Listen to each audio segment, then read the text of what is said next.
Damos comienzo a un nuevo programa, Servidores de Dios. Quien te habla es Manuel Cornejo. Estaré compartiendo la palabra de Dios y lo haré de una manera expositiva, versículo a versículo.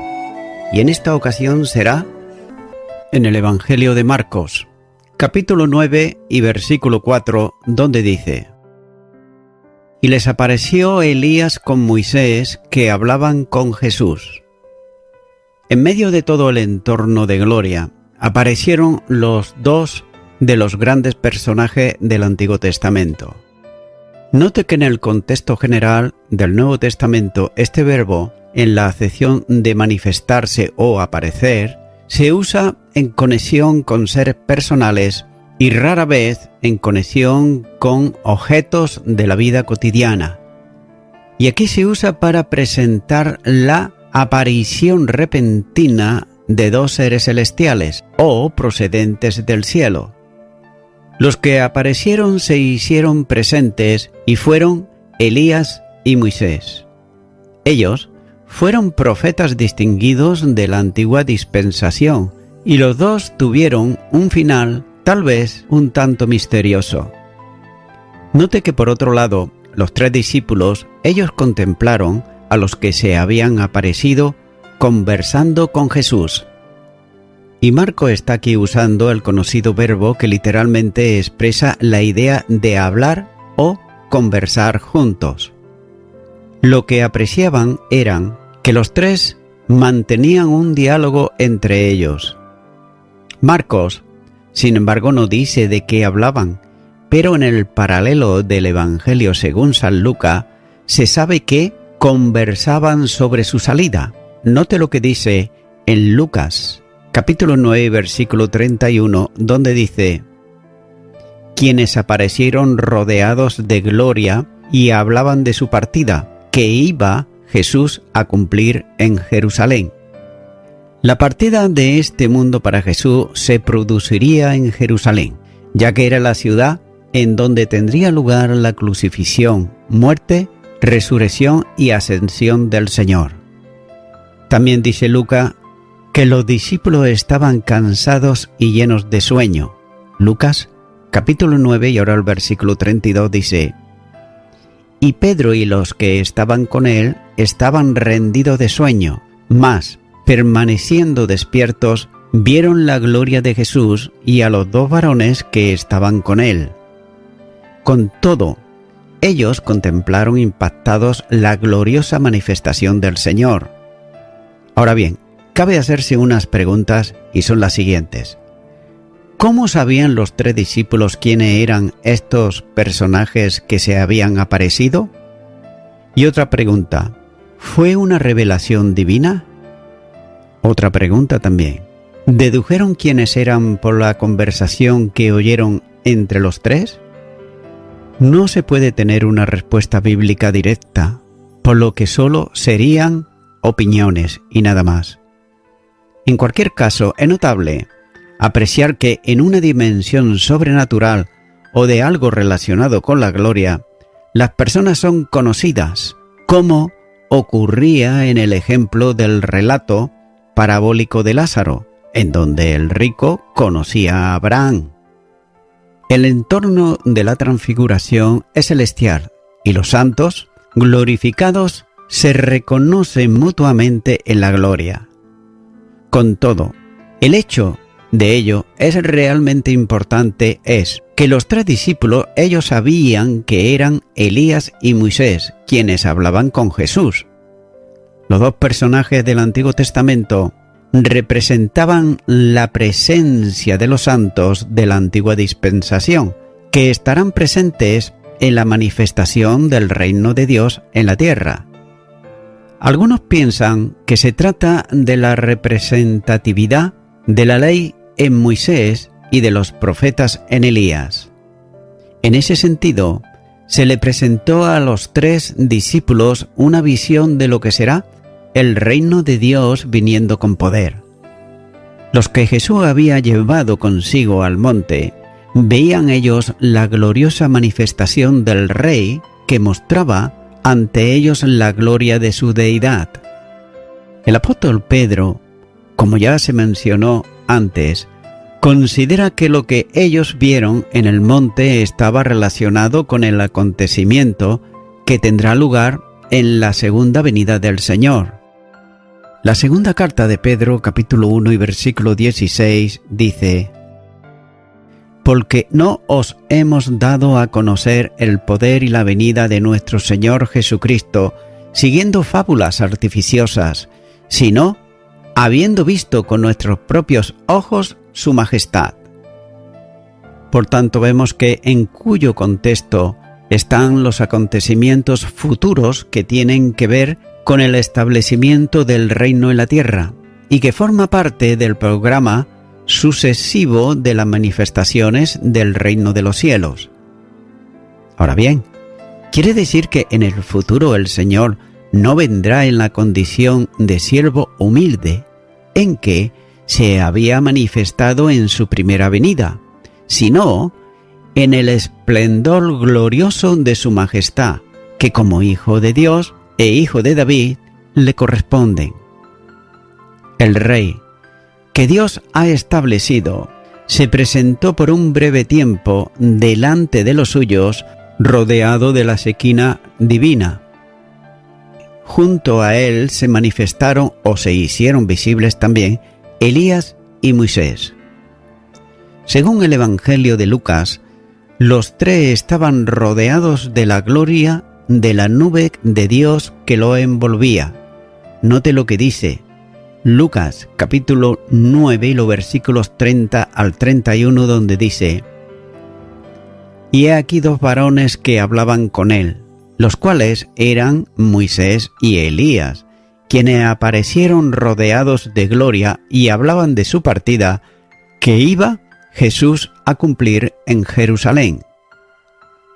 La segunda venida del Señor para establecer el reino literal sobre la tierra estará acompañada de la presencia de los santos de la antigua dispensación, resucitados, glorificados con Él, para dar cumplimiento a las promesas hechas a ellos, quienes murieron todos viéndolas y saludándolas de lejos.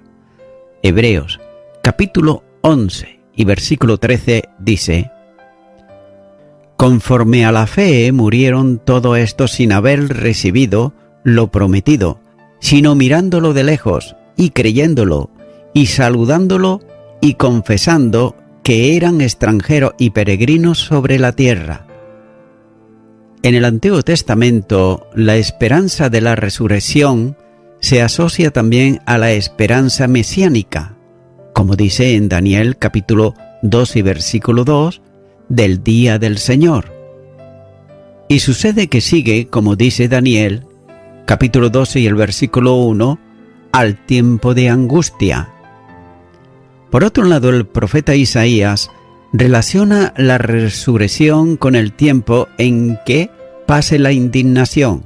Note lo que dice Isaías, capítulo 26 y los versículos 19 al 21, donde dice: tus muertos vivirán, sus cadáveres resucitarán, despertar y callad, moradores de polvo, porque tu rocío es cuan rocío de hortalizas y la tierra dará sus muertos.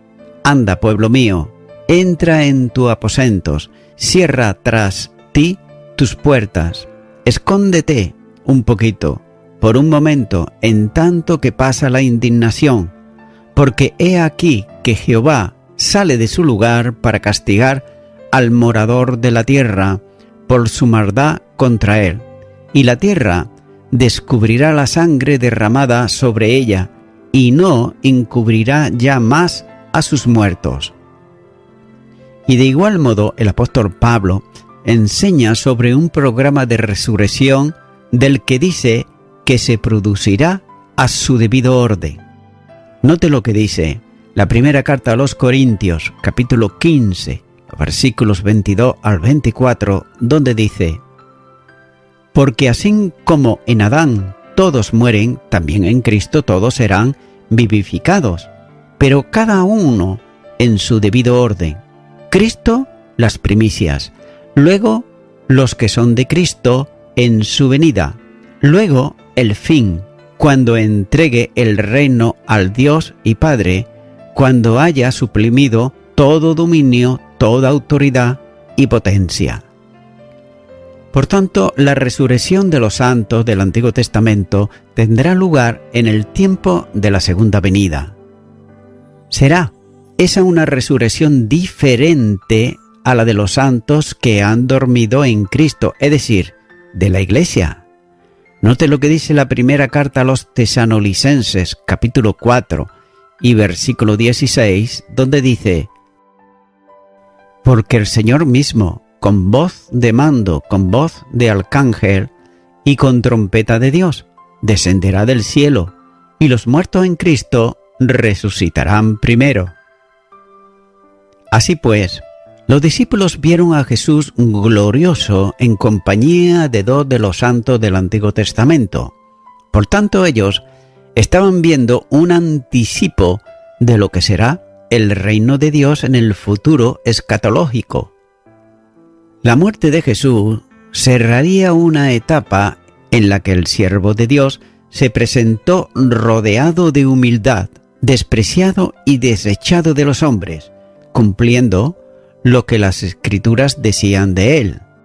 Lucas capítulo 24 y los versículos 25 al 27 dice: entonces él les dijo: oh insensatos y tardos de corazón, para creer todo lo que los profetas han dicho. ¿No era necesario que el Cristo padeciera estas cosas y que entrara en su gloria?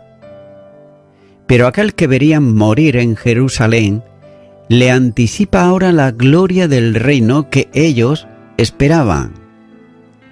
El siervo sufriente recibiría del Padre la gloria que le corresponde, eternamente como Dios, en la que su humildad sería promovida a la diestra de la majestad en las alturas, y por la que él mismo oró al Padre. Juan, capítulo 17 y versículo 5 dice: ahora pues, Padre, glorifícame tú al lado tuyo, como aquella gloria que tuve contigo antes que el mundo fuese. El reino, aparentemente imposible en la condición de siervo, se revela delante de los tres discípulos en la dimensión gloriosa de su futuro, en donde la autoridad del Señor se manifestará en plenitud, como quien ha recibido el nombre que es sobre todo nombre.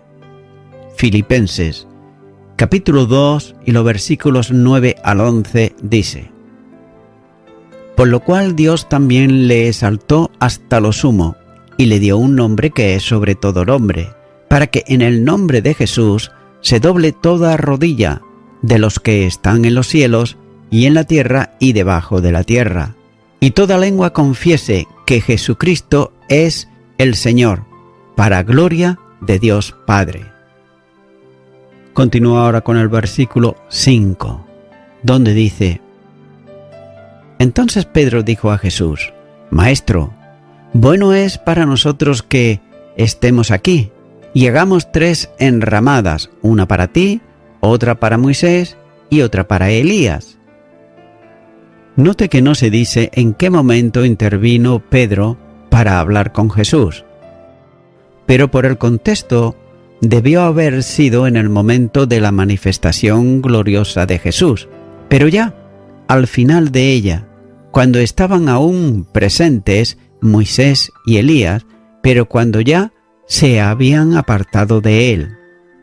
Lucas, capítulo 9, versículo 33, dice: y sucedió que apartándose ellos de él, Pedro dijo a Jesús: Maestro, bueno es para nosotros que estemos aquí y hagamos 3 enramadas, una para ti, una para Moisés y una para Elías, no sabiendo lo que decía. Y Marcos dice que Pedro tomó la palabra. Por otro lado, la forma verbal expresa la idea de alguien que comienza a hablar. Y es la segunda vez que aparece el verbo en participio redundante, equivalente a decir esto es. Pedro tomó la palabra para decir algo a Jesús. Ya que es posible que todos, pero especialmente Pedro, no quisieran que aquella gloriosa manifestación terminara, y con la forma impulsiva que le era propia a Pedro, sobre todo en las circunstancias importantes, hizo lo que para él era habitual, y que era hablar. Note cómo las palabras de Pedro se están dirigiendo a Jesús. El término rabí es una voz aramea que significa mi maestro, en sentido de respeto y dependencia. Es interesante la utilización de la palabra aramea, idioma habitual en el entorno judío que confirma el origen semita del autor del Evangelio. Pedro, él está considerando que aquel lugar y aquel acontecimiento eran buenos para ellos. Note que el adjetivo tiene el sentido no solo de bueno, sino de hermoso, excelente, ya que aquella situación en que se encontraba era considerada como óptima por Pedro. En cierto modo, lo que Pedro iba a proponer a Jesús es que permaneciese en su gloria sin ir a Jerusalén para sufrir y morir. Por tanto, Pedro no hablaba de una estancia temporal, sino permanente en aquel lugar. Abiertamente dice, es bueno para nosotros que estemos aquí. El uso del presente rival, literalmente cuando dice estamos, indica el deseo de prolongar indefinidamente la estancia en aquel lugar y con ello la manifestación de la gloria de Jesús. Posiblemente al ver que Moisés y Elías dejaban de hablar con Jesús y se separaban de él, hizo intuir a Pedro que todo aquello estaba a punto de terminar y que la partida de ellos, junto con la del Maestro, hacia el fin que él le había anunciado, había llegado ya. Así pues, aquel lugar para él era bueno para construir 3 cabañas sencillas, 3 enramadas hechas con ramas de árboles, semejante a las que se levantan en la celebración de la fiesta de los tabernáculos, ya que Pedro consideraba que esos refugios provisionales debían ser para el Señor y los 2 enviados celestiales que habían dialogado con él. Ellos, los 3 discípulos, podían muy bien quedarse al aire libre. Es por eso que Pedro hablaba, pero con toda seguridad no sabía por qué lo hacía, y menos el alcance que aquella propuesta tenía. También es notable apreciar que Pedro sigue siendo vehículo para expresar un pensamiento contrario al propósito de Dios, que era que su Hijo fuese a la cruz. Anteriormente, le había reconvenido procurando desviarle del camino del sufrimiento y la muerte. Marcos capítulo 8, versículo 32. Y ahora aquí le sugiere permanecer en el monte de la gloria, por tanto, alejados del término anunciado. Continúa ahora con el versículo 6, donde dice: porque no sabía lo que hablaba, pues estaban espantados. No cabe duda que Marcos es el intérprete de Pedro, porque en una frase corta e intensa trata de decir por qué se producían las palabras del discípulo. Sin embargo, el testimonio de Marcos es también el testimonio del Espíritu, al tratarse de un escrito inspirado. Y según la construcción gramatical de la frase, con un plucuamperfecto y el subjetivo deliberativo del verbo en la forma que estaba hablando, se aprecia la idea de que Pedro no sabía qué estaba diciendo. Entonces cabe preguntarse, si no sabía qué estaba diciendo, ¿por qué hablaba? Su comportamiento obedecía a que los 3 discípulos estaban espantados, es decir, llenos de miedo, ya que el adjetivo denota una situación de espanto. Es por eso que el temor que producía en ellos la visión sobrenatural de la gloria del Señor y la presencia de Moisés y de Elías. Y esa situación hizo que Pedro hablase de aquel modo, sin tener claro por qué lo hacía, ni de qué estaba hablando, es decir, el alcance de sus palabras. A la luz de estos 2 últimos versículos pudiera considerarse que el deseo de estar en la presencia gloriosa del Señor era algo bueno y sin duda lo es, ya que cuando un creyente llega a apreciar la gloria del Señor, no desea otra cosa que seguir contemplándola. Es por eso que Pedro dijo a Jesús: es bueno que estemos aquí. Y de este mismo modo se expresa también el alma cristiana, cuando descubre la gloria y grandeza del Señor. Por tanto, es bueno estar a solas con Él, es bueno estar donde Él está, es bueno contemplar su gloria. El Señor pasa desapercibido muchas veces para los creyentes porque no siempre descubren su gloria. Y no siempre son capaces de ver, por medio de la fe, la grandeza de su persona. Pero el que alcanza a descubrir la gloria del Señor desea estar siempre en su presencia.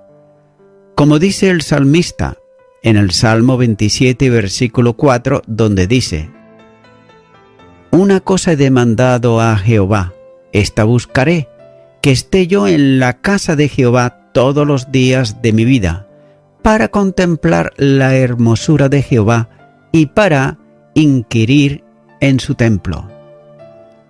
Por tanto, no se trata de un deseo religioso de estar en el santuario, sino de contemplar la hermosura del Señor, viviendo en plena comunión con Él. No hay disculpa alguna para el creyente de este tiempo, puesto que puede acceder continuamente al trono de la gracia en cada momento y además se le invita a acceder a ese lugar. Y sobre esto escribe Walter cuando dice que el salmista desea lo que desearía toda alma devota, un sentir constante de la presencia divina.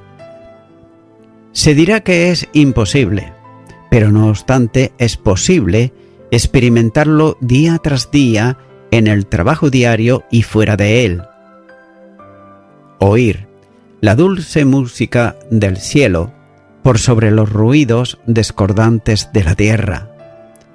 Y tal comunión ininterrumpida debe ser el ideal de todo creyente, ya que una cosa he demandado de Jehová y ésta buscaré.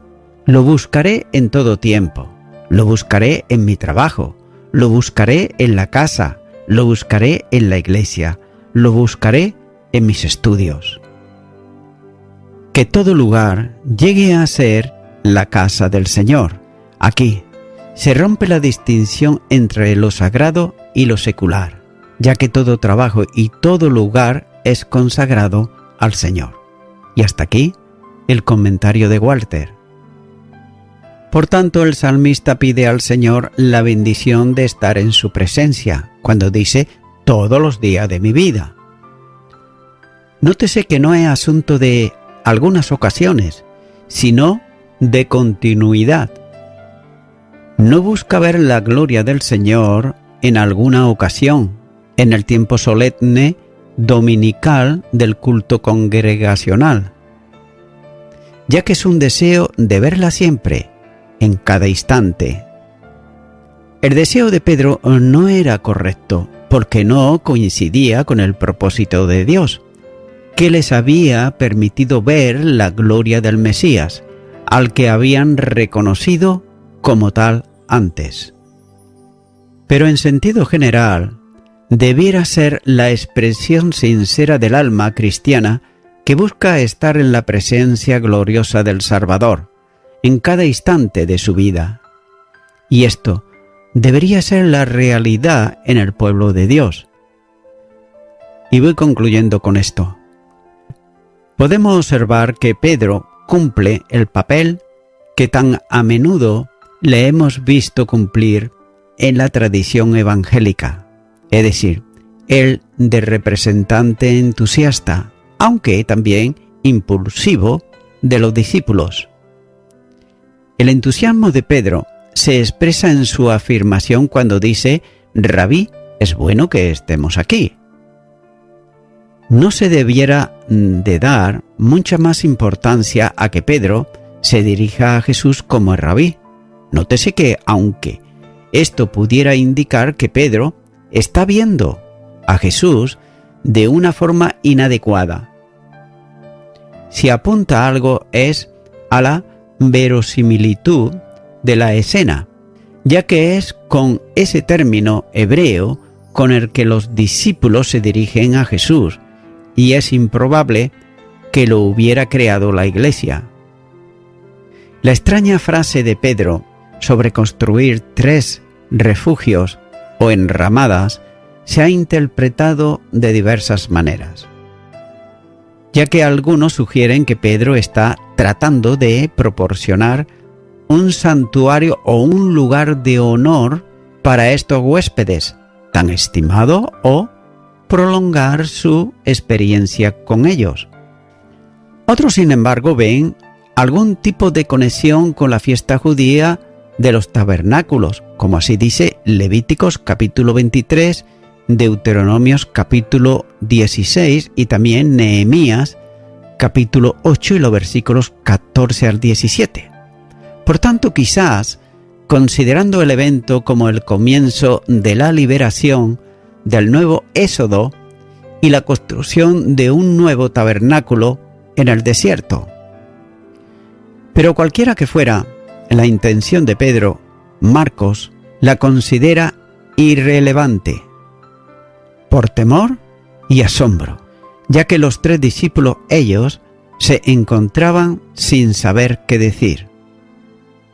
Amigo y amiga oyente, estos 3 hombres vieron realmente quién era Jesús, el Hijo de Dios, el enviado del Padre, el Eterno, el Salvador de toda aquella persona que viene a Él creyendo en quien le envió y en su palabra.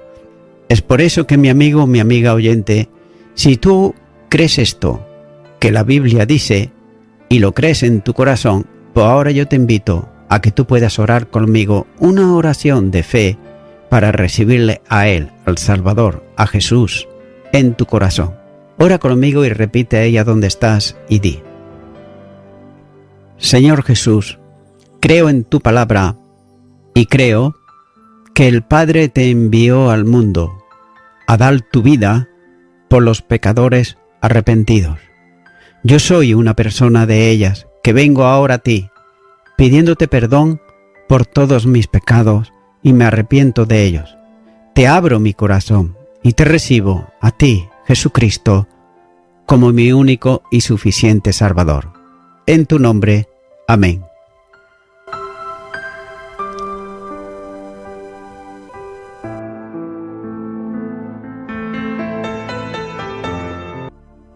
Amigo y amiga oyente, si tú has hecho esta oración de corazón, te recomiendo que comiences a orar a Dios, en primer lugar, en el nombre del Señor Jesucristo. Orar a Dios no es rezar, sino que es hablar con una persona. También te recomiendo que leas la palabra de Dios y lo hagas a diario. Comienza, por ejemplo, con el Nuevo Testamento.